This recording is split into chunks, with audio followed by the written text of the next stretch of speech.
భగవద్గీత అధ్యాయం 3 శ్లోకం 25 శ్లోకం సక్తాః కర్మణ్య విద్వాంసో యథా కుర్వంతి భారత్ కుర్యాద్ విద్వాంస్తథాసక్తశ్చికీర్షుర్లోక సంగ్రహం. అనువాదం: హే భారత, అజ్ఞానులు ఫలాసక్తితో కర్మ చేస్తారు, అలాగే జ్ఞానులు కూడా ఫలాసక్తి లేకుండా లోకాల మేలు కోసం కర్మ చేయాలి.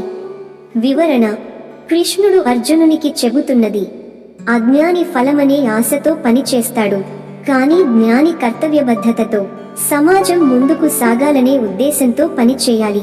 జ్ఞాని కేవలం తాను విముక్తి పొందటమే లక్ష్యంగా కాక ఇతరులకు ఆదర్శం కావాలి. తాత్విక సందేశం: కర్మలో ఫలాసక్తి లేకపోవడం జ్ఞాన లక్షణం. సమాజం క్రమంగా నడవడానికి జ్ఞాని కూడా కర్మలో పాల్గొనాలి. నువ్వు మాత్రమే విముక్తి పొందితే చాలదు, ఇతరులకు మార్గదర్శకం కావాలి.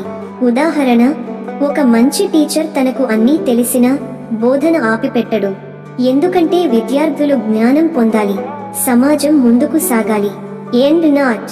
జ్ఞానానికి చివరి పరీక్ష, అది నీకోసం కాదు, ప్రపంచం కోసం ఉపయోగపడటం.